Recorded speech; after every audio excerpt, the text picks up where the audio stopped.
In 1877, a man rode out from his homestead in Far North Queensland to find a calf that had wandered off. He never came home. Neither did his horse.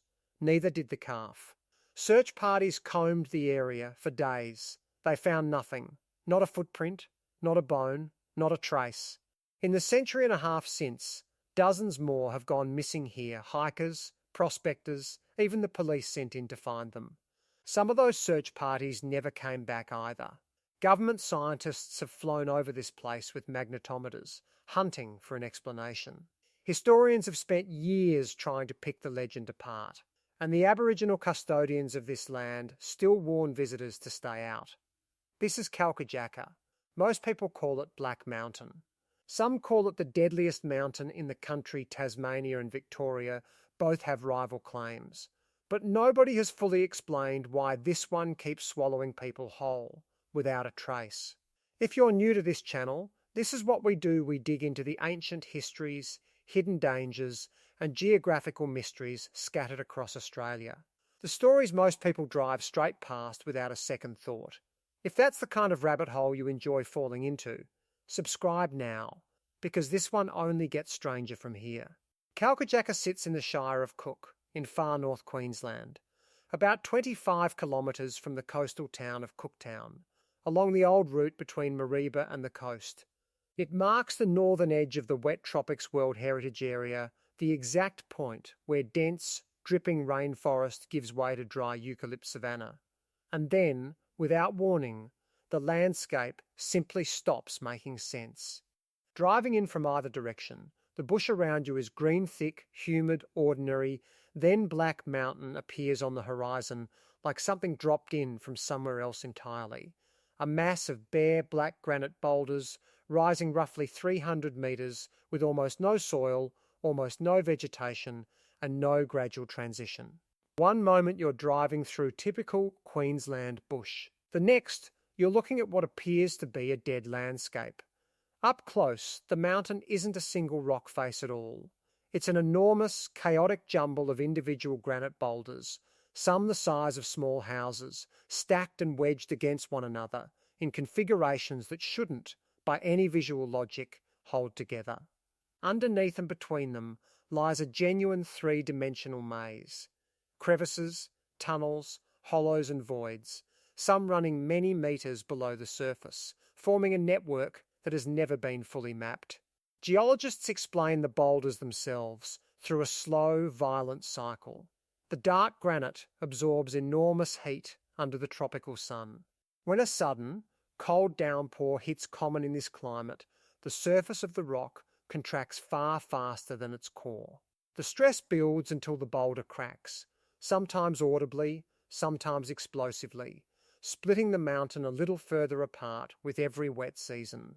The result is one of the most hostile microhabitats in Australia, so extreme that at least 3 species, a frog, a skink, and a gecko, are found nowhere else on Earth but these boulders. There are no formal walking tracks here. Camping is banned. The only sanctioned way to experience Kalkajaka is from a lookout beside the highway at a safe distance. That is officially as close as anyone is meant to get, long before any of that geology had a name. The Eastern Kuku Yalanji people, the traditional owners of this land, already knew exactly what this place was and what it demanded. They call it Kalkajaka, the place of the spear. To the Eastern Kuku Yalanji, this is not simply a strange rock formation to be photographed from a car window. It is a sacred site, an important meeting place, and the source of many dreaming stories. Passed down across countless generations, stories describing Kalkajaka as an ancient battlefield, where warring ancestral clans and spirit beings once clashed so violently that the conflict scarred the land itself into the shape it holds today. Within the boulder field are at least 4 specific sites of deep mythological and spiritual significance, not one vague haunted zone, but a mapped and storied cultural landscape. There is Kambi, a great rock sheltering a cave where flying foxes roost. Julbanu, shaped like a kangaroo, facing toward Cooktown. Bermba, watching toward Helenvale, home to sulphur-crested cockatoos, and Yirrambul, at the foot of the range considered so significant that it remains forbidden ground, even to those who carry deep knowledge of this country. For the Eastern Kuku Yalanji, this was never framed as a mystery the way outsiders would later describe it. It was simply understood. This place carries power. This place demands respect. And this is not somewhere to wander into casually, regardless of whether you can explain exactly why. That understanding did not stay in the past. It has been repeated, generation after generation, right up to the present day. When European settlers began arriving in the region and treated the old warnings as mere superstition, the disappearances that followed, which we'll get to, shortly did nothing to disprove the Eastern Kuku Yalanji's caution. If anything, they confirmed it. Even now, traditional owners continue to speak publicly about the real dangers of entering Kalkajaka uninvited and unprepared, encouraging visitors who want to understand this place properly to do so respectfully, through guided cultural experiences with nearby communities, rather than attempting to explore the boulder field alone. Long before there were magnetometer surveys or scientific field trips, there was already a far older, far simpler warning system in place. It just took the rest of the country over a century to start listening to it. The first account often cited dates to 1877, the story of a settler named Grainer, searching for a stray calf on horseback. According to the accounts passed down since, he rode toward the boulder field and was never seen again. Neither was his horse, neither was the calf. Search parties combed the area for days without finding a single trace of any of them. Trackers who knew the surrounding bush, as well as anyone in the district, walked the boulder line for the better part of a week. They came back with nothing to bury, and no explanation to offer his family. A few years later, the story repeats itself twice over. A bushranger remembered locally as Sugarfoot Jack is said to have fled toward the mountain with two companions after a shootout, gambling that few pursuers would risk following him in. It wasn't a bad gamble.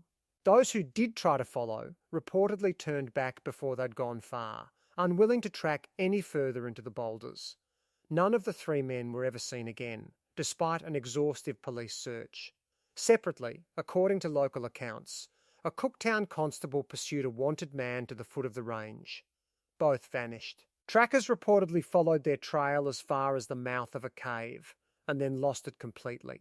By 1928, the pattern was well known enough to make headlines.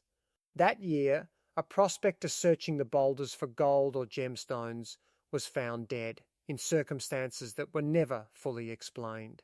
It wouldn't be the last body the mountain gave up, under similarly unclear circumstances. 6 years later, in 1934, a Queensland newspaper ran a feature literally titled Unsolved Tragedies of Cooktown's Mystery Mountain, proof that, even 90 years ago, this was already a well-established, if uncomfortable, local legend. The stories didn't stop with modernity. In the 1990s, a Czech researcher named Ivan McCurl camped at the base of the mountain as part of an investigation into its reputation. He described a place that felt wrong after dark, sudden, cracking explosions echoing from somewhere inside the rock, a rotten smell drifting from unseen cave mouths, and, by his own account, the unmistakable sound of something moving around his camp that he could never identify. Locals told him what they had long told each other, that pilots avoided flying directly over the mountain, citing strange instrument readings and turbulence that seemingly had no ordinary cause. By the time journalists came looking for the story again in 2018, nothing fundamental had changed. Traditional owners were still warning visitors away. The boulder field was still unmapped, and people were still going in and, occasionally, simply not coming back out. If you're waiting for the moment this turns supernatural where it turns out to be aliens, or a portal, or a curse, keep watching. Because what researchers actually found when they looked closely is, in its own way, even stranger. Make sure you're subscribed, because we're about to get into it. Over the decades, the rumours around Kalkajaka multiplied the way rumours do once a place earns a reputation. Outside the traditional stories themselves, popular retellings piled on claims of alien activity and hidden portals to another dimension, sightings of the so-called Queensland tiger cryptid, supposedly stalking the ranges, and an increasingly popular comparison to the Bermuda Triangle, the implication being that some invisible, otherworldly force was quietly erasing people and, according to some pilots, interfering with aircraft passing overhead. Rather than wave that last claim away, in 1991, the Bureau of Mineral Resources actually tested it. A survey aircraft flew grid patterns directly over Black Mountain, fitted with a helium magnetometer and a gamma-ray spectrometer, specifically checking for the kind of magnetic anomaly or radiation source that might explain instrument interference. Granite, geologically speaking, simply doesn't carry that sort of charge, and the survey found nothing to suggest Kalkajaka was any exception. No hidden lodestone, no radioactive seam, just an ordinary outcrop of granite, behaving exactly as granite should. Separately, Cooktown-based historian Bev Shea took on the folklore itself, hoping to separate what locals had always known from what outsiders added later for effect.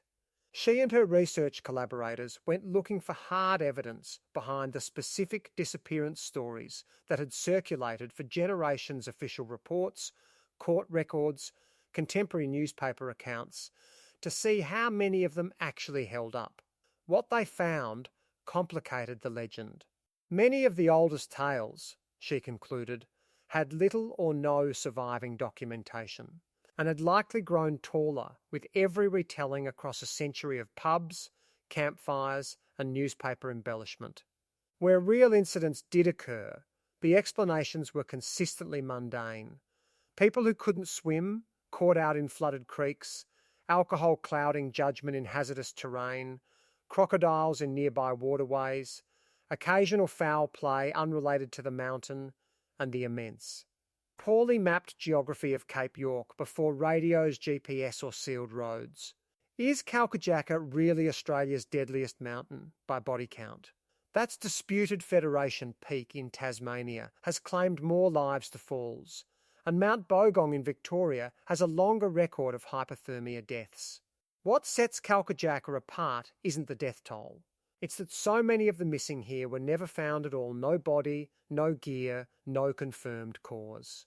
So, is Kalkajaka's reputation a myth? Only partly. The paranormal explanations don't hold up. But that doesn't mean the mountain is safe. It means the real explanation was hiding in plain sight the entire time. Strip away the ghost stories and the cryptids, and what's left is this: Kalkajaka is, quite literally, a maze with no map, built from unstable, house-sized boulders balanced on top of each other in 3 dimensions. Beneath the visible surface lies a genuine labyrinth of crevices, tunnels, and hollow chambers, some running many meters down into darkness, in a structure that has never been comprehensively surveyed, because doing so would be genuinely dangerous.